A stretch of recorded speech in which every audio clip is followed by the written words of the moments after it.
말씀.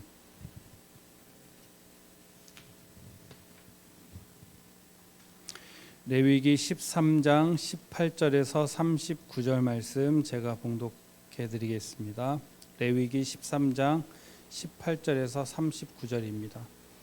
피부에 종기가 생겼다가 나았고 그 종처에 흰 점이 돋거나 희고 불그스름한 색점이 생겼으면 제사장에게 보일 것이요 그는 진찰하여 피부보다 얕고 그 털이 희면 그를 부정하다 할지니 이는 종기로 된 나병의 환부임이니라. 그러나 제사장이 진찰하여 거기 흰 털이 없고 피부보다 얕지 아니하고 빛이 옅으면 제사장은 그를 이레 동안 가두어 둘 것이며 그 병이 크게 피부에 퍼졌으며 제사장은 그를 부정하다 할지니 이는 환부임이니라. 그러나 그 색점이 여전하고 퍼지지 아니하였으면 이는 종기 흔적이니 제사장은 그를 정하다 할지니라. 피부가 불에 데었는데 그 댄 곳에 불그스름하고 희거나 순전히 흰 색점이 생기면 제사장은 진찰할지니 그 색점의 털이 희고 그 자리가 피부보다 우묵하면 이는 화상에서 생긴 나병인즉 제사장이 그를 부정하다 할 것은 나병의 환부가 됨이니라. 그러나 제사장이 보기에 그 색점에 흰 털이 없으면 그 자리가 피부보다 얕지 아니하고 빛이 옅으면 그는 그를 이레 동안 가두어 둘 것이며 이레 만에 제사장이 그를 진찰할지니 만일 병이 크게 피부에 퍼졌으면 그가 그를 부정하다 할 것은 나병의 환부임이니라. 만일 색점이 여전하여 피부에 퍼지지 아니하고 빛이 옅으면 화상으로 부은 것이니 제사장은 그를 정하다 할 것은 이는 화상의 흔적임이니라. 남자나 여자의 머리에나 수염에 환부가 있으면 제사장은 진찰할지니 환부가 피부보다 우묵하고 그 자리에 누르스름하고 가는 털이 있으면 그가 그를 부정하다 할 것은 이는 옴이니라. 머리에나 수염에 발생한 나병임이니라. 만일 제사장이 보기에 그 옴의 환부가 피부보다 우묵하지 아니하고 그 자리에 검은 털이 없으면 제사장은 그 옴 환자를 이레 동안 가두어 둘 것이며 이레 만에 제사장은 그 환부를 진찰할지니 그 옴이 퍼지지 아니하고 그 자리에 누르스름한 털이 없고 피부보다 우묵하지 아니하면 그는 모발을 밀되 환부는 밀지 말 것이요 제사장은 옴 환자를 또 이레 동안 가두어 둘 것이며 이레 만에 제사장은 그 옴을 또 진찰할지니 그 옴이 피부에 퍼지지 아니하고 피부보다 우묵하지 아니하면 그는 그를 정하다 할 것이요 그는 자기의 옷을 빨아서 정하게 되려니와 깨끗한 후에라도 옴이 크게 피부에 퍼지면 제사장은 그를 진찰할지니 과연 옴이 피부에 퍼졌으면 누른 털을 찾을 것 없이 그는 부정하니라. 그러나 제사장이 보기에 옴이 여전하고 그 자리에 검은 털이 났으면 그 옴은 나았고 그 사람은 정하니 제사장은 그를 정하다 할지니라. 남자나 여자의 피부에 색점 곧 흰 색점이 있으면 제사장은 진찰할지니 그 피부의 색점이 부유스름하면 이는 피부에 발생한 어루럭이라 그는 정하니라. 아멘. 오늘 읽은 레위기 13장 18절에서 39절은 피부 질환에 관한 내용이 기록되어 있습니다.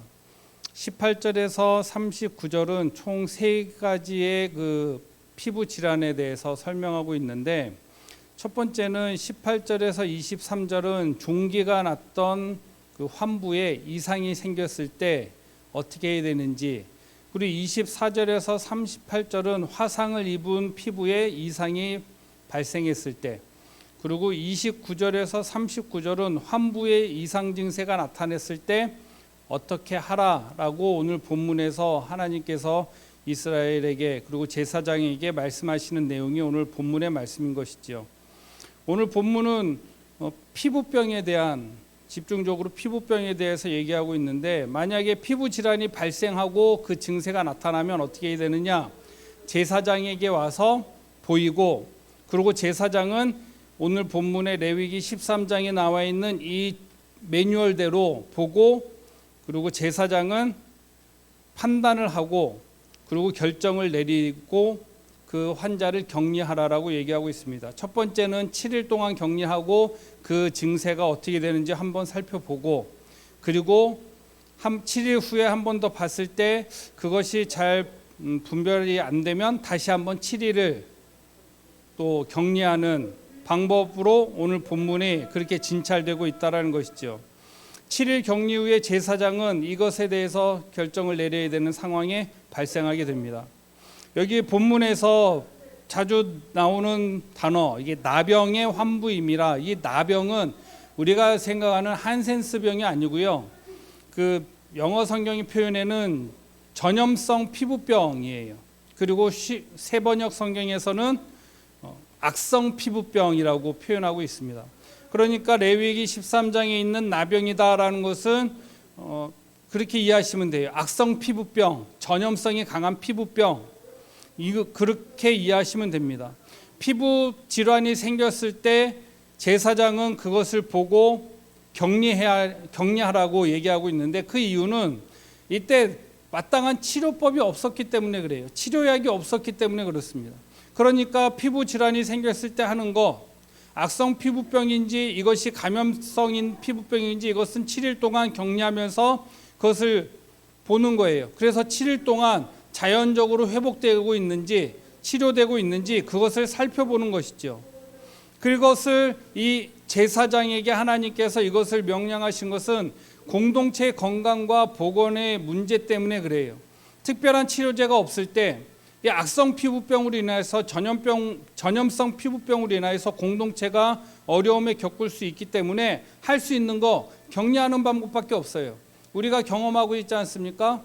코로나 때문에 우리가 하는 거, 뭐 요즘에 치료제도 나와서 치료제도 먹고 그런다고 하지만 일단은 격리하는 거잖아요. 특별한 치료제가 없으니까 격리하고 지켜보는 거예요. 격리하고 지켜보면서 낫는지 안 낫는지 보고, 그리고 7일 후에 다시 검사를 하죠. 그리고 음성 판정이 나오면 정하다 해서 출근하고 학교 가고, 근데 7일 후에 검사를 했는데 2줄 나왔다 그러면 부정하다 해가지고 또 격리가 들어가는 거예요. 오늘 레위기 13장에 기록되어 있는 그 방법과 너무 흡사한 것을 우리가 지금 경험하고 있다는 것이죠. 첫 번째, 치료제가 없기 때문에 그래요. 두 번째 뭡니까? 공동체 안전을 위해서 그래요. 공동체의 건강과 복원을 위해서 그렇게 할 수밖에 없었다라는 거예요. 그런데 오늘 본문을 묵상하면서 우리가 한 걸음 더 나아가서 생각해야 되는 것은 무엇이냐면, 피부 질환으로 인해서, 나병으로 인해서, 극한 전염성 피부병으로 인해서, 악성 피부병으로 인해서 격리됐다가 회복되고 돌아오는 그 환자들을 공동체는 어떻게 대처해야 되는가라는 질문을 이 본문을 읽으면서 묵상하게 되었다는 것이죠. 우리는 2년 동안에 코로나로 인해서 굉장히 다양한 일을 겪지 않았습니까? 처음에 호계동 1호 환자가 나왔을 때 난리 났었어요. 동네 사람들이 난리가 아니었습니다. 아파트 사시는 분들은 그런 경험도 있으시죠? 코로나 확진을 받으면은 전화가 와요. 어디로요? 인터폰으로 전화가 와요. 인터폰으로 와서 막 욕해댄다며요. 당신 때문에 그렇다고, 집값 떨어진다고 그러고. 지금 교회에서도 확진자가 나오고 있을 때 지금은 어떤 현상이 일어나가냐면, 교회의 안전을 위해서 스스로 자가격리하시는 분들이 지금 나오고 있어요. 얼마 전까지만 해도 교회에 오면 확진된다라는 두려움이 있었는데, 지금은 공동체 안전을 위해서 내가 좀 증세가 좀 발견된다 이러면 스스로 공동체의 안전과 건강과 복원을 위해서 스스로 자가격리하시는 성도님도 발생하고 있는 것이 현실이다라는 거예요. 그런데 레위기 13장에서 종기가 생기고 화상이 입었던 그 부위가 갑자기 전염성 피부병으로, 악성 피부병으로 이것이 발전하게 될 때 격리시키는 거예요. 그리고 격리 이후에 7일 후에 제사장이 보고 이제 다 나았다 라고 하면 그 사람이 공동체로 들어오게 되어지는 것이죠. 그런데 그것이 치료가 안 되고 7일을 더 본 이후에, 세 번째 판단 이후에 다시 그 사람이 공동체로 들어올 때 공동체는 어떻게 해야 되느냐라는 질문이 이 본문을 읽으면서 질문하게 되어졌다라는 것입니다. 건강한 공동체는 어떤 공동체예요?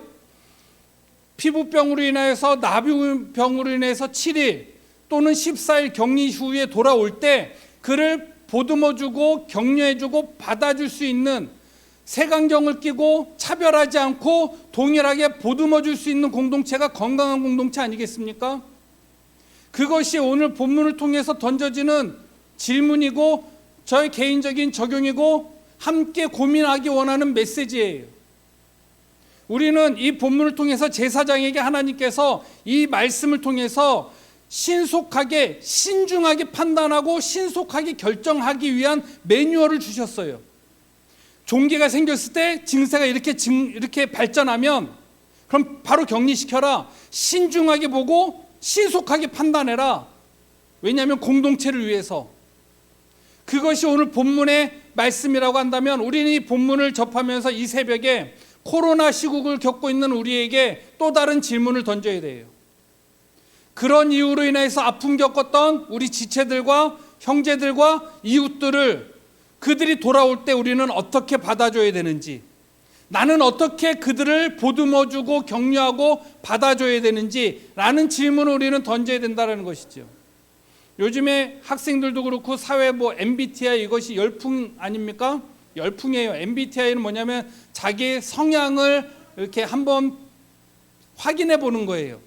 인터넷에 보면 MBTI 하면 무료로 검사하는 그 사이트도 있고 앱도 많이 있어요. 심심하시면 한번 해보십시오. 어느 정도 잘 맞아요. 우리 집에서는 저만 I예요. 내성적이에요. 와이프하고 아들하고 딸은 E.